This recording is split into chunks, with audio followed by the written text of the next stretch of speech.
My guest is a multi-year finalist in the Seattle and San Francisco International Comedy Competitions. His debut comedy album, titled I Am Not a Robot, is available on all digital platforms. I'm excited to welcome Rodget Lizaola. Another fucking year losing. Oh, no. We did it again, dude. Hey, you're wearing your swag for it, too. I know. This is pretty much all I got. What did you place? 4th. Okay. And this was your 6th time doing the competition? About like 85 times I've done it. That was it. 2005, 2007, 2009, 2013. So that's 4. So I'll be 5 in Seattle, and then I did 2009 and 2015 in San Francisco. So that's 7 altogether. And like, what year did you start comedy? 2003 in Seattle. Comedy Underground. God, that's so wild. Yeah. Is anybody around still that you started with? In Seattle, like my class. So there's a guy named Blaine Reeder, Douglas Gale. He don't do it no more. Rosalie Gale, who was Rosalie something else. They got married. Jeff Brousseau. Mm-hmm. He's the only one that's left in Seattle that's still doing it. Matty Ralston, he's in LA. Jake Deal, he does radio. That was Fred Bowski, Rusty, but those were Tacoma guys. So I didn't have a car, so I didn't go to Tacoma a lot. Yeah. I just hung out. You were at the Underground? Yeah, in Seattle. And the Underground was like a boys' club, right? Like it was pretty much because Giggles was the like clean club. Technically clean. I mean, unless you were the headliner coming in for the weekend or whatever the fuck. But yeah, if you were opener, if you were one of the dudes that came to open mic, he wanted you to be clean. Yeah. Yeah, because he was a Mormon. Yeah, whatever that meant. Yeah. I forgot to say, just starting, if you are watching this on YouTube, hit that like button, subscribe button, hit the notifications bell. If you do have questions for Rodger or myself throughout the episode, please throw those in. It helps us with the algorithm. But keep continuing going. So, like, I was in the semifinals for this year, and Seattle International Comedy Competition, for anybody that didn't pick that up. And we did all those shows together. We were in the same round for the prelims. Yeah. And I was so stoked seeing you, like, from the first show. I was fucking cackling. Like, I in the back, because you are kind of divisive in Seattle. Yeah, definitely. And like, I definitely place better outside of Seattle. Yeah. Except for the last night of the semis at Club Comedy, because that middle joke about me being white, like it's perfect for the room, because at first you think it's gonna be all like he's white and I'm gonna say all kinds of white shit, but then it turns to me making fun of white people. Yeah. And then the end, there's 2 punchlines at the end, these 2 ending parts of the bit that you're like, oh shit. Oh, okay. I see where he's going with this. Yeah. So it kind of turns into, it's the best, absolute best bit I ever wrote. But you were here, you developed here. Yeah. But you did better on the road typically, or? No. Well, it was, I mean, now it's a lot different than when I started. And I'm not saying it's a good thing or a bad thing. It's just more like, okay, for example, you'll say that back in the day when I started, it was a boys club, which it was, but we did have female comics that were in the area, but they didn't, I wouldn't say, it was still kind of like late 90s where it was still kind of that "Am I Right, Ladies" comedy, you know? Am I right, lady? You know, shit like that. Like, yeah. Or they would take the microphone and it was like a limp dick and think, you know, it was just the stuff from that you think you're supposed to do as a certain, like a Mexican comic or a black comic. Yeah, stereotypical, playing into that stuff. So there wasn't a lot of, but now, I mean, there's a lot of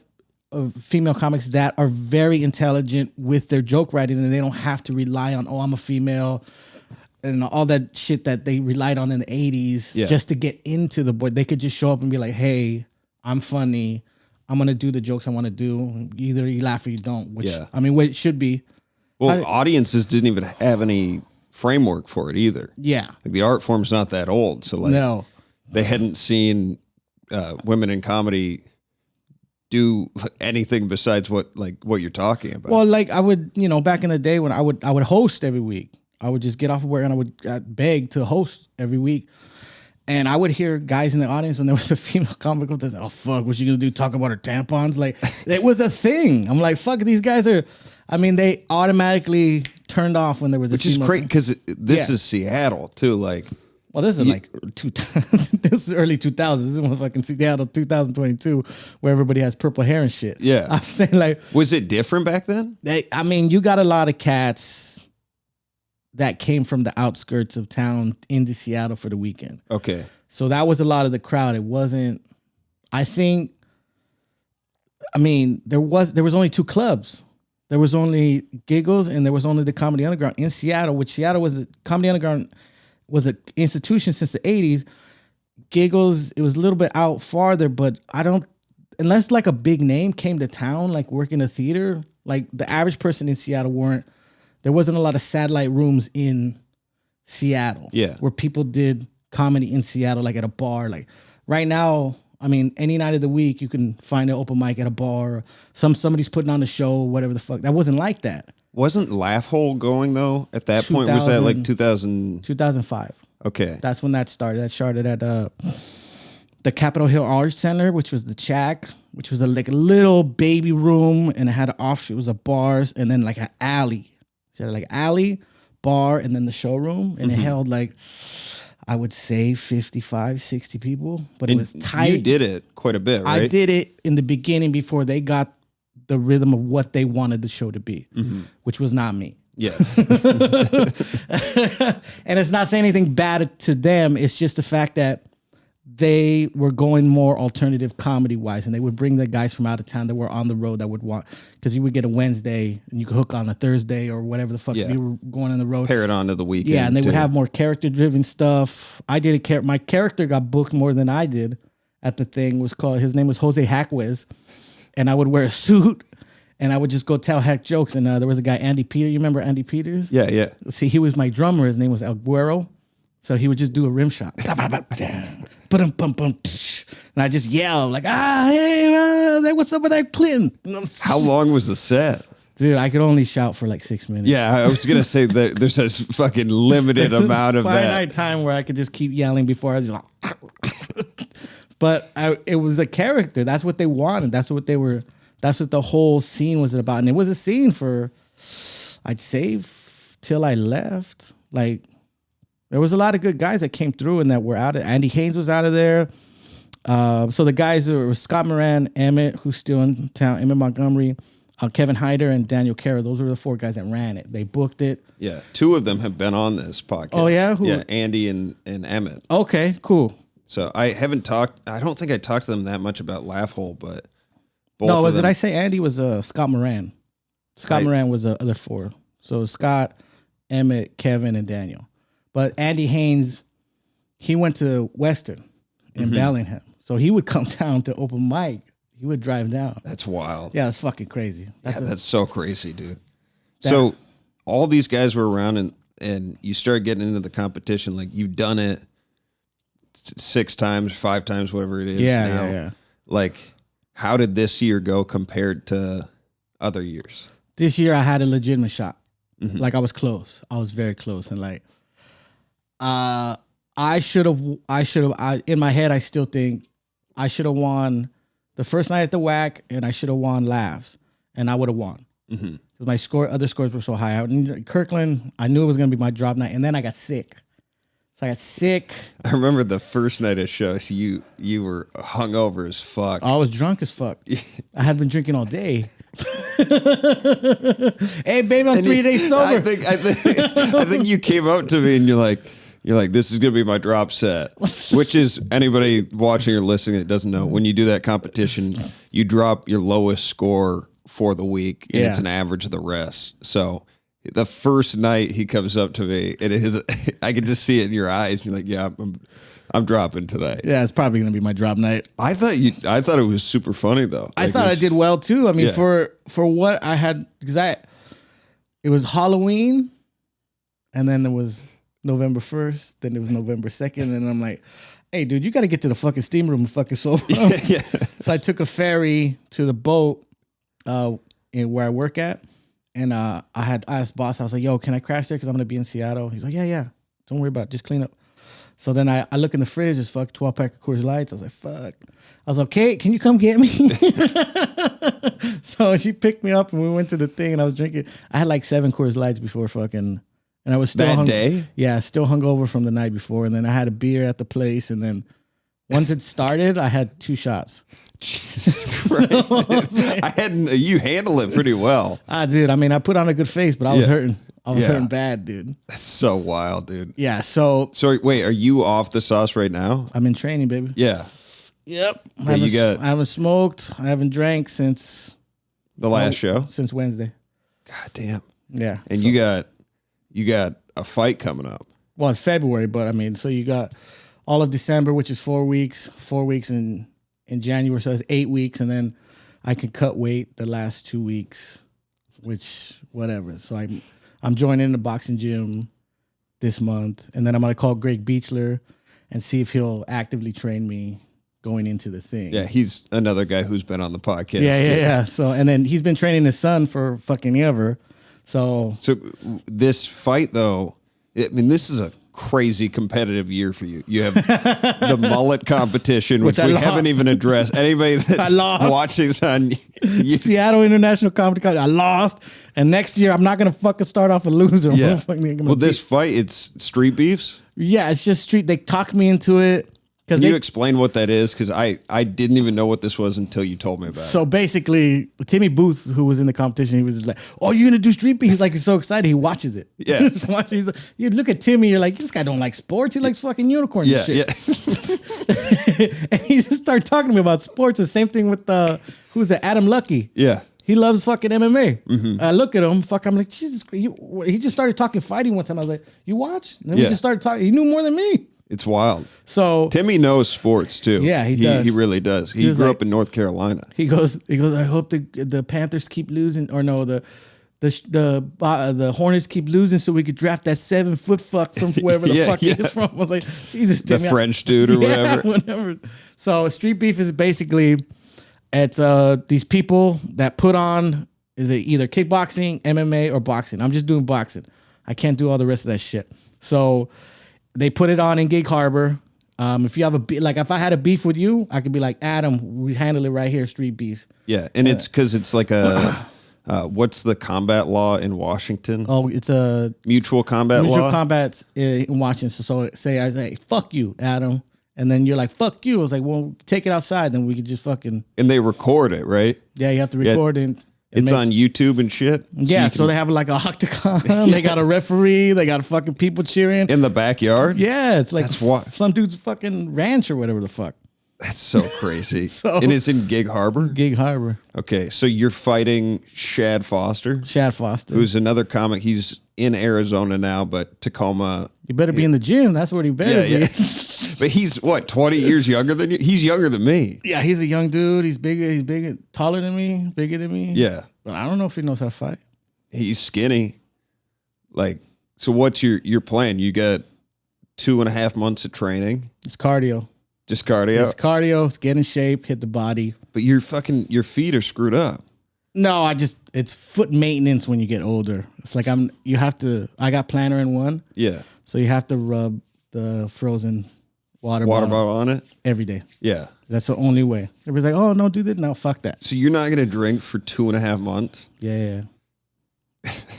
We need to keep a log of this as oh, no, I started recording yesterday. Really? Yeah, just kind of like my body, how I look now. Because I got a bet with Shelby Dotson, who says I can't make 165. I was like, fuck you. I'll bet you money. Yeah. Like, $50. I was like, 100. He's like, $50. I was like, all right. What are you at right now? I weighed in officially at 216.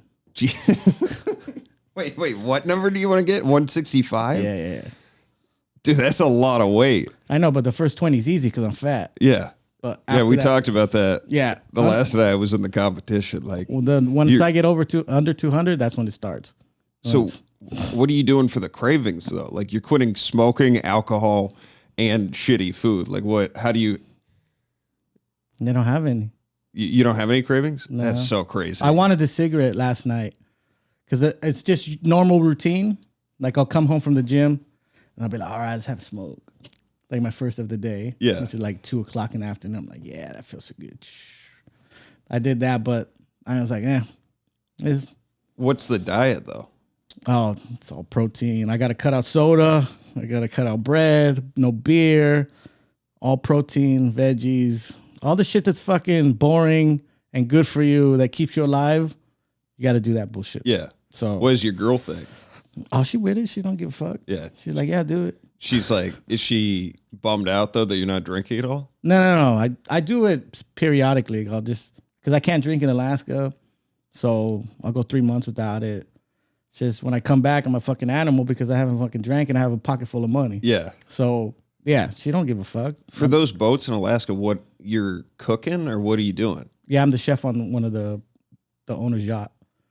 For like just super rich people? Well, I mean, technically yes, but so this is how it works. So like we go up there, we dock. There's 2 sets of groups that come in. So one on Sunday. So we'll just, for example, Sunday they fly in. I make them like a brunch or whatever, like salmon and lox or eggs Benedict, shit like that. So it's something to eat. They get out. They come back. I feed them. Next day they go out all day. I cook them breakfast, make them lunch they could take. Is that like that TV show? No, it's that with like ugly people. Except for we had Danica Patrick on the boat this year. She was cool as fuck. Was she? Yeah. She was mad cool. Really? Yeah, she was she cooked breakfast the last day. She just told me the night before, she's like, I'm gonna cook a breakfast. I was like, yeah, we'll see, bitch. Yeah. And she's like, oh, where is it? I was like, all right. So I just put on an apron, we just chopped it up, and they started talking about aliens and UFOs and shit. Really? Yeah, she's into that bullshit. Really? She was with. Did you ask her about Aaron Rodgers at all? No, I don't want to be mean. I feel like that was all like publicity. I don't know. I had one of the boys asked her about something about it, but she was cool with it. But then she brought her friend from Green Bay, and that bitch was a riot. Really? It was a fucking riot. She was off the hook, dude. That bitch was fucking crazy. So what? You're just cooking during the day, and then what do you do at night and shit? Do you just have a little room? I get up at 3 a.m. Breakfast got to be at by 5. Then I'll go downstairs and work out for an hour and a half, and then come back up, finish up, take a shower, take a nap, and then wait for them to come back in. Yeah, to do lunch and no to do dinner. Oh, okay. So they're in like at 3. Like at 3:30, they have to do the fish outside. They take pictures. They fucking, all the guys smoke cigars like they're fucking Monopoly dude. Like, fucking. And then, so I have appetizers, dinner, dessert, boom. On a good day, I'll get to bed at 7:30. And then you get to wake up at 2:33? 3 o'clock. God damn. Well, I get... The money's crazy good, though? Oh, it's good. It's very addicting. Yeah. Very addicting. How long do you work for? Memorial Day. Well, what's the first holiday? Memorial Day or Labor Day? We bullshit now. Yeah, no shit. So, I think Memorial Day and then Labor Day, right? Yeah, whatever starts the summer to whatever ends the summer. Yeah. So that's 3 months or something? Yeah, but this year I think I'm only gonna do June and August. And then you're doing comedy all year round without that? Yeah. But weren't you in LA and shit? Yeah, so I had to get out of there, man. I just wasn't a fit for me, man. Yeah. I'm too old to give a fuck about what you're talking about, and I'm too old to be hanging out till fucking 1:30, 2 in the morning. Yeah. Doing nothing. Yeah. All I'm still doing is sitting in the comedy store patio, smoking cigarettes, like hoping I recognize somebody. Yeah. Like, and you just kind of walk around and you'll just be in the hallway. Maybe you'll have a conversation with somebody. Like, but dude, it's fucking, you got to stay there all night. Yeah. You're just going to hang out. How do you feel about being older in comedy? Like, is it a weird feeling for you? Cause you're like, cause there is sort of like a clip of like, you hit this certain age and then probably management and agents are not interested. Yeah. I mean, I always hold on to the fact that like I'm funny enough to do it for a living, but also on the same token, I understand that what they're looking for, they're trying to cast some stuff. Yeah. They're looking for the next dude or the next woman or the next non-binary, cisgender, whatever you are. Yeah. They're looking for that, but young. And I get that. Yeah. But I'm seasoned enough and I'm still fucking hip. I talk like a fucking kid. I still listen to rap music. Fuck, I'll be bumping I'll drive a Subaru Outback and I'll be just bumping Too Short. And people look at me like, what the fuck?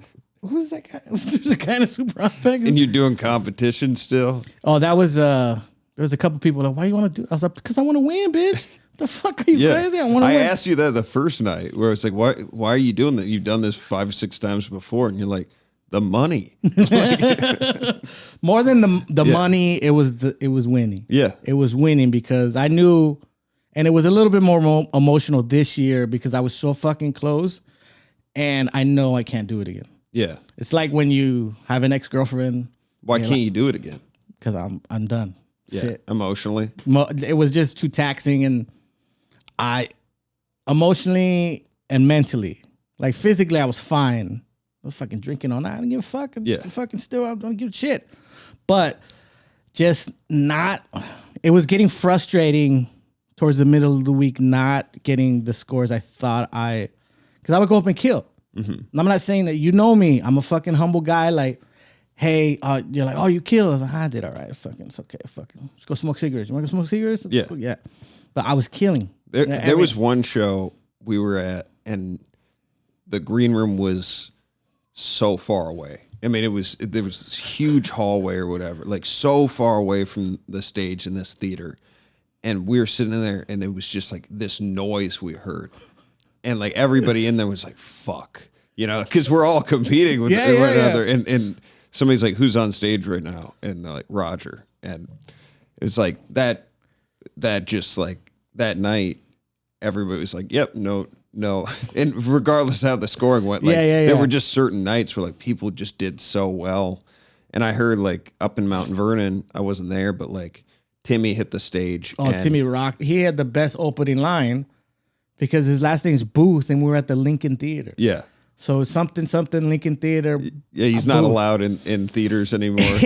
And it just exploded. I mean, I had somebody that I did a show with recently tell me they were there and saw it. It was like the biggest pop they've ever seen in a room. Yeah. Like I went up and rocked it, and then intermission happened. And then, so Timmy was up last too.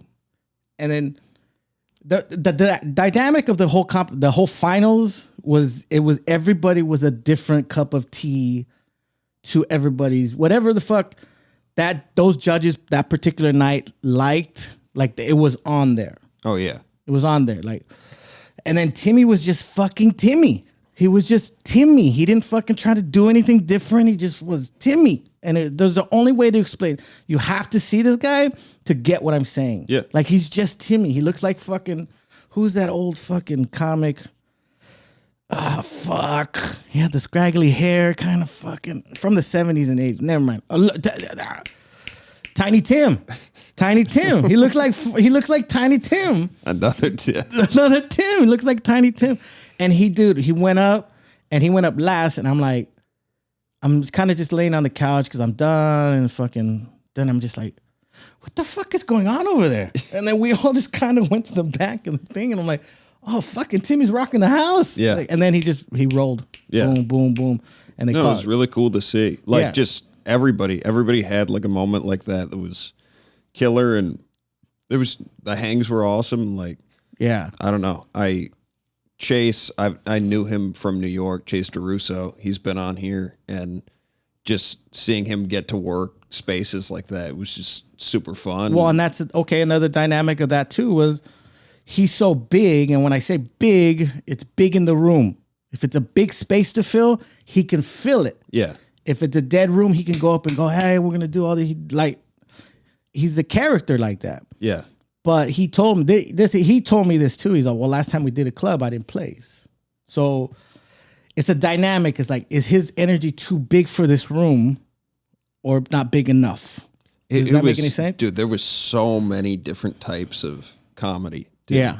It was just between first round, second round. I mean, we spent so much time together. Like the gigs were all over the place. So. I would like to take a moment to personally thank the people of North Bend, Washington, because I didn't win that night, I'm not moving on. Because I finished 8th, 4th, 1st, and 8th. Okay, and then also people don't realize, like, okay, so they're gonna drop your low score, so you have 5 nights or whatever the fuck.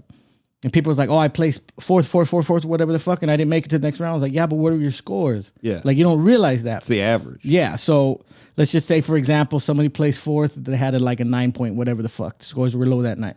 They placed seventh and they got a 10th, whatever the fuck. They didn't make the top 5, but they're going to replace that fourth with the points from the higher 7th. score. Yeah. That's what I was trying to explain to people. I was like, it doesn't fucking, who cares? Yeah. Who cares where you place? It's the average. Are you over 10? That's all you have to worry about. So I got 2 9s in a row, and I thought it was mathematically eliminated last night. And I went up, handed over the bells. Just like, oh, well, I guess I don't own this no more. And then Fox goes, I'm mathematically limited. I can't fucking, I kind of did the math, and I was like, second, I can get second, I think, if I win. And I told Fox that, and he's like, don't be too sure. And I was like, I don't think you're correct, but I'm saying I pretty much. So I went up and had a half a snap set, like a half of it. It was riffing for 5 minutes of how I was out. Yeah. And how my mother was trying to rah-rah me. Oh, well, you did okay. I was like, fuck that. I want to win. I want to fucking do okay. I want to win. I bought this fucking championship belt. I fucking bought a gift for another man. It was like a present. Here you go. I'm gonna fucking fold his laundry next week. So it was just kind of off the cuff, and then I went into it, and then I rocked the house pretty hard. It was there were some great moments. Cameron Peloso, who like I'm going down to Portland to see him a little bit. He did the last show of the semis at Club Comedy. Yeah. And, dude, he had one. It was just incredible. Like that perfect alignment of like a younger audience with his style and all that shit. Yeah. Like super funny guy. I'm stoked to have met him. It was cool, man. I don't want to spend the whole time talking about the competition, but about you me did losing. Let's finish with that. Just like emotionally, like where you at with it? Like I'm good, but I had a fucking. I had one of those realizations where like it's like having an ex-girlfriend that you're constantly trying to fucking get back, like because I wanted my picture on there and I know I can't have it. Yeah, I have to move on. I have to. It can't be in my. But the only reason, another reason too, I was like, I knew I was gonna be here to the end of the year. I was like, fuck it, might as well do it. Yeah. So, and I know, and even like me calling Fox and telling him, hey man. Like, fuck, he said, nah, don't you? You've done it a lot of times. Don't fucking win. No. Like, come on. I'm badgering them to let me in. They let me in. And I made a run and I came so fucking close. And that's what hurts the most. Oh, yeah. Is not losing the money or whatever the fuck, as I wanted the title. And plus, there hasn't been a Seattle guy to win it since Gabriel Rutledge in 2005. A lot of people came close. A lot of people made the finals. But I had a legitimate shot on the last night. And then Taylor tells me, so we're shooting pool after, and I was like, fuck, dude, that sucked. I was like, if I would have won, I would have got second, yeah? And he goes, no, if you would have won, you would have won. I was like, no. He's all, dude, that's how the scores worked out. He's all, I did the math yesterday. It's like everybody winning, and only you, Ari, and Chance had a chance to win if you won. Yeah.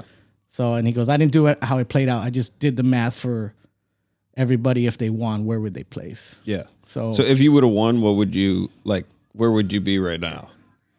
Drunk as fuck. I would have still did it the same way. Yeah. Just fucking hung out with my girl for a couple of days. And then we got snowed in, so I was like, fuck this drink. Fucking on the day. She said, no, I gotta work. I was like, okay, well, I'll be here. So I was just I always do that after the competition. I don't go, I gotta take a break from comedy. It's too much, it's too overwhelming. And this year, especially because I had a legitimate shot.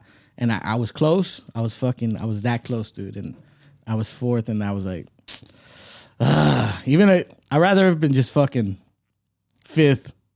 Again, it was like, because I was so close. I was like, fucking, I don't give a fuck right now. But yeah, hey, it is what it is. Everybody was cool. Ari, Chance, Timmy, Mike. They're all cool peoples. Chase, Chance. I kept fucking up his name the whole fucking thing. I was like, Chase or Chance? I was half in the bag every night. Chance, Chase, whatever the fuck your name is. Love that dude. He's so funny. Brother in a suit. Yeah, dude. He's ridiculous. Can we talk about the mullet for a minute? Just because anybody watching has just see that fucking beauty. Yeah, it's hard. I can't swing it around no more. I can't because it's too long. I gotta get down and Because when it was shoulder length, when you did the video, it was shoulder. It was perfect for the head swivel, and yeah, it's just flowing. it's just like, but it's too long right now. What was the driving factor of this? The apocalypse, the fucking apocalypse. But dude. you signed up for a competition, right? Yeah. What is it? I had never heard of a mullet competition. It's the USA. Excuse me, it's too much bubble water. It's the United States Mullet Championship, and it started like 4 years ago, and I just started following it on the internet, and then I was like, oh, I'm gonna fucking enter that shit. So 2020 March, I had to quarantine in a hotel for 2 weeks before they sent me on a fucked up boat. Like a prison boat. Right, yeah. Prison boat, dude. Where you got to stick up for yourself and people are fucking eyeballing you, fucking this guy, talking shit. I'm like, God damn, bitch. As a cook still? Yeah, I'm still cooking, but I'm cooking for savages. Just savages. These guys are fucking just smoking I never seen so many cigarettes in my life, dude. Just fucking people just had carts of cigarettes. What kind of boat was it? It was like basically we were kind of a taxi. So we would take people from other boats, or we would load their load and take it to another boat so it can get processed, and the guys would. So it was a processor? Or? No, they didn't process on board, but they would deliver stuff to everything. Okay. So and then they would deliver people. So the load of people were getting off and going home. They would go get them. So you were just cooking for all the people? It was only 6 dudes, but they were so fucking picky, dude. All these Bering Sea tough guys and fucking no snacks. No snacks. What the fuck? Fucking. You probably murdered people, and you guys are worried about cookies? The fuck? Fuck, dude. But in their defense, too, like we couldn't get off the boat. We couldn't break quarantine because it was right when Corona was going on, everything. So also, they didn't get all their food order. So I'm just trying to pick through things. And then everything was fucking like 18 below zero. So you had to leave it outside for like 2 days for it to thaw off. Jesus. And I didn't know what it was. I was just thawing meat out just to see what it was so I can fucking put a menu together. Then the last cook that was on there made a buffet every meal of different things. Boom, boom, boom, different whatever the fuck. And I'm like, yo, bitch, I ain't doing that shit. Are you crazy? You fucking make pizzas. That's what you're eating, pizzas. Not making. They wanted to like, where you can just have a slice of pizza or some chicken or like fucking. And then they would never clean up. They would go in there, make a mess, make their fucking sandwiches and just leave everything everywhere. I'm like, bitch. Also in their defense, that's the way they were used to doing things. I'm used to my boat where I'm in control of the galley, the kitchen, and saying, hey, fucking clean up after yourself. I got to clean this shit up. No, fucking, come on, get your shit out of here. So why was it a prison environment, though? Oh, because you had to stick up for yourself. How so? Like if somebody, they would start picking on you. They start fucking with you if you're the new guy or whatever the fuck. And I finally had to tell, hey, yo, my man. Yo, you can't talk to me like that. If you want something different, then I'll make it. But fucking don't bark at me like that. Yeah. What the fuck? Don't yell at me. Yeah, you're a pretty sweet guy until... I was just raised with savages, dude. And I've been this tall since 8th grade. And just being Mexican, raised in a Mexican environment, like they're pushing your buttons constantly to see if they could punk you or get over on you. I mean, not necessarily in public. They're going to fucking take you behind the shed and have sex with your butt like prison. But they want to see if they can get over on you. Like, yo, let me get some of that. We're going to fucking, let me have some fries or your tater tots like the dude at Napoleon Dynamite. Let me have that shit. Now, you got to stick up for yourself or they're going to constantly pick on you. Did you see anybody like get punked? In school? No, just on the boat. They were fucking with this one kid, this white kid from, he was young though. He was like 20. They kept fucking with him because he kept taking it. But I don't know if this is true. I shouldn't even say this, but he got hit in the head with a pallet and he had to leave. And he said something happened. And then I was like, well, I don't fucking know. He came up fucking head all bleeding and shit. So they had to replace him. And like something happened to cause that to happen or... Okay, it wasn't like somebody fucked him and then hit him in the head. Yeah, they were hitting his butt with their dick, and in the pallet kept going. His head kept going in the pallet. Well, you told me too. There was one dude that blacked out on the boat and was like, there's a lot of like latent. Oh, that was a different one. That's my boat. Because you could drink out, the guests can drink. Yeah. We can't. So there's alcohol. They'll take them to the liquor store and bring them back. And the guy got too faded. And he was calling for one of our guides in the hallway, just like hammered drunk, just laying there like, just calling for him. And we're like, this guy's he's married with the family. What the fuck is he? He's trying to get with this. Because everybody was in their bunks. And then this guy's, because going down to where all the bunks are, it's very steep. Mm-hmm. So captain or the engineer, they'll stay up with the guys drinking. They're not telling them to go to bed, but they'll stay up with them as long as they're drinking because they don't want anybody to fall down. Yeah. So if they need a hand going down, they're gonna make sure that everybody's wrapped up. Yeah. So they got him down, and then everybody was in there. I'm fucking done. I don't really talk to anybody after that shit. What are you doing like at night? I read. You read. You don't have internet, right? We have internet, but not downstairs. When we're in town, we can get a signal. It's like when you go, we're not that far up in Alaska. So we're like Prince of Wales Island, like where Juneau is and shit, like Ketchikan. So it's a different environment. You got internet. I mean, there's a store. You can go fucking rent movies if you want. There's a library at the fucking place. There's a thrift store I found fucking treasure at. Every Wednesday I would go there. Just in my little skiff, I just go over there just to get off the boat and get away from the guys and go fucking look at shit. Do something. Oh yeah, I would do it all the time. So and you thrift quite a bit though. Oh yeah. I went fucking yesterday. Did you? Yeah, I went yesterday when I went home. But because you were making good money doing that. I was making okay money, but I think I broke even because I was buying too much. I was watching a lot of guys on YouTube just like, oh, look at this polo shirt, Ralph Lauren polo. Nobody buys that shit. No one buys it. What sells well? I mean, you're always looking for vintage band tees from the 90s, vintage NFL, any sports shit. Anything that looks funky. Like I found so this is double stitched in your hem right here. Mm-hmm. Like double stitched. Single stitch started they started doing it from like 91 to now, double stitched, but single stitch, that you can tell that it's vintage. It's from the 80s or whatever. Oh, just straight through single stitch? It's just single stitch all around your bottom, your waist, and then your wrist. And that sells well? Yeah. So depending on what you get, and then you got to look at the tag suit. So I looked at the tag and it was, and you got to look for made in the USA. If it was made in the USA, it was vintage. Mm-hmm. So it's here. So there's a tag called Hanes and it's softy and it's black. And I was like, oh shit, I grabbed it. And it was like, it's a big ass eagle, American eagle, and it has some dude with the fucking rifle and it's like, love it or leave it. Shit like that. You know what I'm saying? Like that shit'll sell. Like wild shit like that, like any military shit. What have you made the most on? Like single item? I found something in Alaska, this famous artist guy.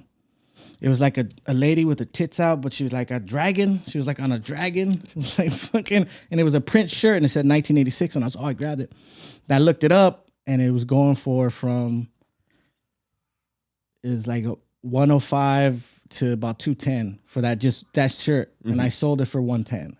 What'd you buy it for? So in Alaska, the place, you fill a bag of plastic grocery bag. And their suggested donation is $5. Yeah. But I was giving them a 20 because I was fine shit there. Yeah. So it was $20 for the whole bag. Made 5 times. Yeah. That's on one little thing. And then what's the most you've lost on though? Oh, I haven't took any big lots because I don't really buy retail. Like me and my girl, we missed the ferry on Monday. So we're kind of just hanging on the square and I showed her this vintage shop that I went to. And I was like, oh, check out that Bill Goldberg shirt. Like, remember the wrestler? A Bill Goldberg from WCW. Goldberg, yeah, Goldberg, and she goes, you want it? I was like, honey, it's $100. She said, I'll buy it. So she got me that shit. I'm not gonna sell it, but I mean, I think myself personally, I think it's over retail because I think it's a little bit later in the 90s as opposed to early 90s. So what is just timeline? What drives the value the most? Timeline. How do you say how rare it is? Like you got like Wu-Tang shirts from when they first came out. that, I mean, they're going for $500-600, dude. There's a fucking any Nirvana shirts from the 90s, dude. Those are like $2,000, man. Damn. There's like some Japanese anime like Akarai or some shit like that. That's like Akira, there's one shirt that's double-sided that if you find that shit's like $3,500, or you can fucking just ask $5,000 if you don't want to sell it immediately. I got to show you some of my sports stuff here. I'll break you off cheese, dude. I got money on me. No, there's some actually. I got to move some of this stuff, and I was flipping cards quite a bit for a while because I got like the Jordan rookie card. Okay, that's what you were telling me. Yeah, it was. Yeah. I got it graded. Like I found 2 Jordan rookie cards down at some fucking estate sale. Like people die, and there's stuff, crazy stuff. Oh, yeah, I got to show you some of it because it's wild, man. But I sold most of it. I did. There was a huge bump in just memorabilia pricing. Yeah, like recently. during the pandemic. Yeah, because everybody was just collecting, and we're getting free money from. Well, not free. I shouldn't say that. I'm sorry. They're getting their money back that they pay in that they never get back because the fuck. Don't get me started on the government. Don't get me fucking started on the goddamn government. Anyways, and you're not living off the government. The government's living off of you. That's your money. You paid into it, so you can suck my dick with all that living off welfare shit, motherfuckers. Continue. And they tax you on your unemployment. All right. Last thing about the mullet, and then do you still have a story that I asked you for? You know what? I didn't do my homework, but I think I think of something. Okay. Well, just for the mullet competition, how did that go?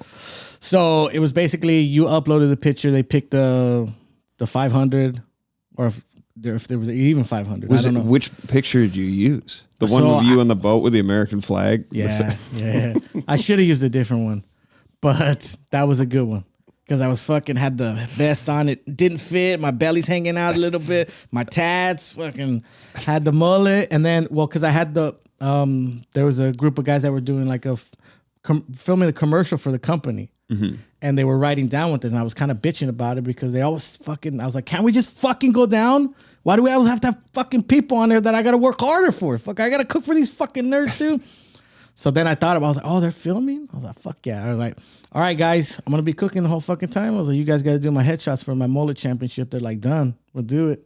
So I had a whole outfit. Fucking. That's so amazing. How long did it take you to grow it out? So like right now it's 2020 March. That was when I was in the hotel. So I have video of me going, all right, this is the first day of the mullet. And I just the fade, just the top. And I did the fade. That was it. Do you like it? I fucking love it, dude. Really? I fucking love it. I just fucking comb that shit. Just be in the mirror at the gym, just like I comb my mustache. Do women tend to like it, or do you like? I'm telling you, look, if I didn't have a girl, like I'll be slaying it. I'll be out there, fucking rubbers everywhere, dude. How many looks like a day are you getting though for it? I mean, when I'm at the gym, like I shadow box. So that's like a weird thing. So it's flowing while you're doing it? No, I have it in the bun. Tony Pale? Because it gets in my face. Yeah. So I have it in the bun or whatever, but my mustache and fucking just feel like fucking shadow box. Blah, blah, just fucking at a regular gym, not at a boxing gym. Yeah, LA Fitness. LA Fitness. Yeah. People are looking at me like I'm maniacs, but girls will walk by and just give me the look like, oh shit, fucking this guy dangerous or what? Doesn't matter if you're fat, you got to be confident, baby. Fucking do. Who cares? There's a comic by the name of Dino Archie. He won the comedy competition. If you follow him on Instagram, he had the best line about women on the streets, like fucking nothing but street goblins out here. And I told my girl that I was like, fuck all these street goblins trying to get at me right now. Fuck, where were you guys 8 months ago? Yeah. Fucking bitches. We talked about that because we did a show together and you're like, yeah, I got in a relationship and every time the goblins come out, like it's just fucking goblins, dude. I use it. I give them credit for it because it's fun. I was like, fuck, I wish I wrote that. It's so fucking, it's brilliant. Oh, it's funny. God damn. So you submitted, but you didn't get accepted? Well, no, you get accepted, but then what happened was I didn't do it correctly because you have to, it's like based on likes on Facebook. So I was clicking the link, but people were liking the link instead of clicking on the picture and liking the picture, which went to them. Oh, shit. So I think I lost like maybe 200-300 votes. Just in the people not Did you place though? Like I didn't move on to the next round. God damn. So there was the top 20. So it was a 500 and then the top 20. I'm fucking sure that I could have made it to the next round if I would have got those likes. If I would have said it correctly in the original post. Dude, this has just been a rough year competitively. Oh, yeah, dude. 2023 better start better because we just knock Shad out cold. That poor boy's in for it, man. Are you doing the next year's mullet competition? Yeah. I'm in training right now for that currently as well. Jesus Christ. All right, man. Let's I'll cue up the music for the story time and then we'll get you out of here. All right. Whatever you want. You got like 15 seconds to think of what the story you're going to tell.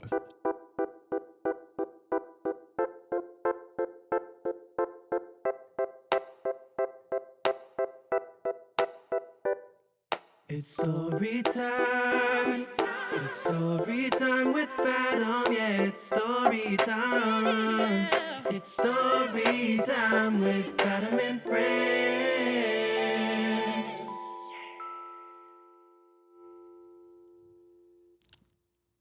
Who's singing?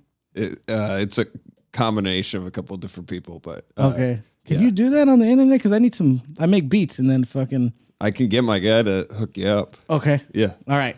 I got a story. I'm gonna tell you why everybody like in my era of Seattle comedy thinks I'm a fucking maniac. Like Okay. all the kids now know like I don't necessarily box, but I train. I train enough. I hit the bag and I'm constantly talking about boxing and shit like that. So there used to be a bar on Capitol Hill right on 15th where Club Comedy is, right at the end of the road. It was called the Canterbury. It was dirty, fucking dingy. They had a suit of armor in the front. Right when you walked in, there was a suit of fucking armor. The dude. They poured heavy, dude. Poured heavy. And I lived maybe 4 blocks down on 11th Avenue East with my girl. And that was our stumble home bar. Like Daniel Carroll lived in the area, like maybe up 3 or 4 blocks the other way. Everybody kicked it on the hill. Everybody, and that was after everything was done. Like you'd hang out with Chop Suey because eventually, Laugh Hole turned into Chop Suey. Mm-hmm. Like they moved it because they were getting so big that they can do a weekly at Chop Suey. Yeah, Laugh Hole was tiny too. Yeah, right? tiny, like 60 a little seats. box. Yeah, little. So you can. Nobody would end their night at Chop Suey. They would always end it at the Canterbury. Like everybody would go hang out there. So, like most nights, me and Daniel Carroll, who does not drink anymore, he's a Mr. Sober guy, which is a good thing. Yeah. Me and him were closing it out. Everybody went home. Everybody's responsible. Fucking, it's maybe 12:50, 1:05 in that nature. So we go out. We go outside to smoke a cigarette, and so this guy comes out with this girl, and he's parked right in front of the Canterbury, and he's kind of grabbing her by the arm, like hey, like not manhandling her, but being a little bit more rough, whatever. And then she kind of turns to Daniel, and Daniel's a good-looking kid. He was slaying it back in the day.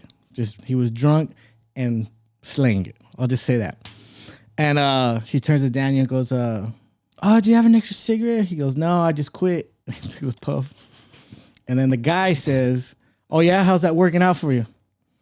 And then Daniel says, "Hey buddy, you can control your woman, but you can't control me." And then they're getting in the car at the point, and he hasn't quite closed the door. And he looks at Daniel and goes, "What'd you say?" He goes, "You heard me." So the guy kind of does a double. Is this fucking kid talking to me like that? I mean, Daniel's a tall kid, but doesn't look fucking tough. And so he sits down. You do that look like, motherfucker, am I going to have to do something? So he looks down, then looks at his girl. I see him say something, gets out. Does it down? He goes, "Hey, man, what the fuck do you say to me?" And Daniel goes, "You heard me, but you can control your girl, but you can't control me." And he goes, "Yeah?" And then he starts getting in his face, and I'm in the middle. I'm like, "Hey, boys, come on, it's almost 2. It's not in the night this way. Let's fucking deal with it." Guy's not paying attention to me. He gives a fuck. So Daniel's here on the left. This guy's on the right. And Daniel's like, "Hey, buddy, come on." But he's still talking shit. I don't particularly remember what he's saying. But he's not back in. But Daniel's not going to fight the fucking guy. But the guy, he's like, well, and then Daniel can finally, because he was kind of touching Daniel. Daniel puts, hey, don't touch me. And he goes, oh, don't touch you? Don't touch you? And the guy, he starts poking him in the chest. And Daniel goes, hey, man, I said don't touch me. And he puts his finger in Daniel's head and flicks it and goes, boom, flicks it. And he goes, and he said, as he's flicking, he goes, oh, don't touch you? Flicks it. And as soon as he did that, bah! I dropped him. It was boom. How tall was he? So I'm 5'6" on a good day. He's about 5'9". Okay, so he wasn't as tall as Daniel. No. Daniel was taller than him. And then as soon as Daniel turned like that, boom, I dropped him. Perfect. My hand didn't even hurt. Nothing. Crack. I turned my fucking punch. Boom. And so I'm like, I look and I see him stumbling back. But Daniel tells me, I'll tell you this.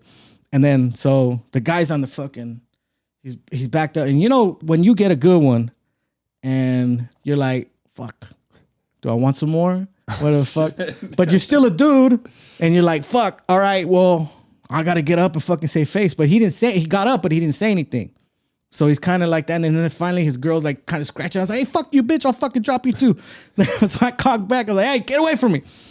Billy Wayne Davis is with us at the time. He's drinking too. I take off my shirt. I fucking throw it. I was like, come on, motherfucker. You want some more? Let's get it. So I'm barking, trying to be a fucking tough guy. And then Billy Wayne sees the shirt on the street. And he's all drunk. And he grabs it. And he goes up to the guy. He goes, hey, man, you dropped your shirt. And the guy slaps Billy Wayne's hand. He's like, hey, man, you don't have to hit me. By that time, people are coming out. And he looks like a sucker. He just looks like a sucker. Oh, yeah. He was done. He was like, I just got dropped in front of my girl from something I should have let go. I should let it be. It's fucking 1:15 in the morning. Yeah. Night's done. This did not need to happen. And he was being the aggressor. He was being a bully. Mm-hmm. And I don't like it. I've been this tall since 8th grade. I see bullies and I see bully mentality. As soon as he did that, it just, I fired on him. Nice fucking boom. I get to so I'm jamming. Hey, fucking drop that food. Let's go have another drink. When's last call? Fucking, they would serve you till fucking 1:45. Yeah. So we're there until 1:45. You know, fucking, Jan's like, fuck, you drop. And Daniel goes, dude, when you hit that dude, he started, you know, Mike Tyson's punch out when you hit King Hippo and he starts fucking he was going like that. He with his hands on the side and fucking, he couldn't catch his feet. He couldn't catch his feet because there's 2 switches in your head. All right. You get hit in the temple, your legs go. You get hit in the jaw, for the most part, that's off switch, you're done. Yeah. Your brain starts hitting, it goes bloop, bloop, and you're out. I didn't hit him as hard as I thought I did, or I didn't have enough power, or he can take a punch, but I caught him fucking crisp. Yeah. Boom, turned my punch. Blah, it was a perfect.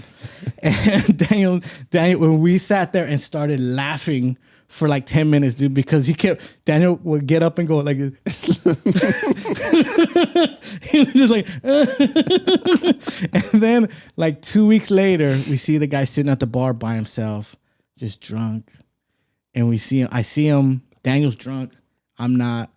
And I see him looking at us and I was like, fuck, dude, fucking that guy's gonna come over here and talk shit. Fucking, he drank his drink and left. Fucking nothing. No girl, dude. When you see your dude start some shit and then get knocked out, it's not a good look. It's not a good look, dude. She found another fucking. I go the next day to the open mic. Fucking 3-4 people come and free knocked some fool out last night. I was like, fuck, I didn't knock nobody out. I just fucking like I was being a bully, so I beat him up. Ever since then, everybody thinks I'm a fucking maniac. That's like when crazy. my class of guys. They all think I'm a fucking maniac. The best part of the story was fucking him doing the hippo. Doing the King Hippo. He kept, to this day, fucking, dude, he's always a perfect punch. The guy looks like King Hippo.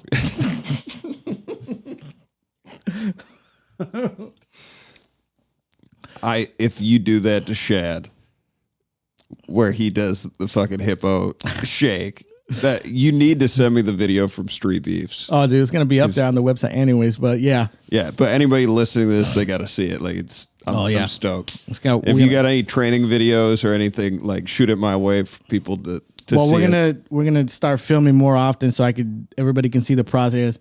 and see like, hey, if you cut out these things in your life, you can not be fat. I've just been having them in my life, so I'm fat. Yeah. And I'm tired of being fat.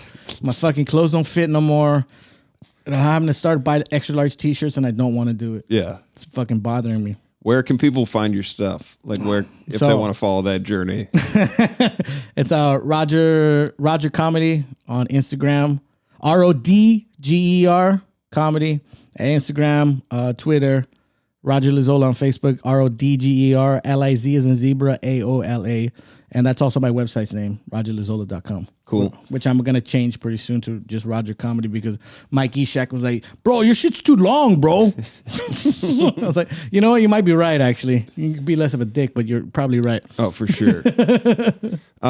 Yeah, and I do need to say, I forgot to mention at this start, we did set up a Patreon for this podcast. So if you are listening or watching and you want to support us, go to patreon.com/FNFpod, I believe is the link. It'll be in the show notes. But if you can support us, really appreciate it. If you can't do that, just make sure and rate and review us wherever you're listening and watching. Make sure to hit that notifications bell so you don't miss our upcoming content. And yeah, if you're following us on Instagram or don't already, go to @FNFpod for additional content. My brain is slow right now, man. I gotta go back to sleep. But I've been up since 5:30, you lazy fuck. yeah, dude, I'm sorry. But thanks for coming on. Appreciate it, buddy. man. We're gonna leave you guys with Jaga. I just make the waves, I don't write them. I can hear the lyrics in my spirit as I write them. Why you wanna walk and talk just like them? I can't get caught up in all the hype and the excitement. I just make the waves, I don't write them. I can hear the lyrics in my spirit as I write them. Why you wanna walk and talk just like them? I can't get caught up in all the hype and the excitement. Welcome to my wave pool, my wave pool. Welcome to my wave pool, my wave pool. Welcome to my wave pool, my wave pool. Welcome to my wave pool, my wave pool. Welcome to my wave pool, my wave pool. Welcome to my wave pool.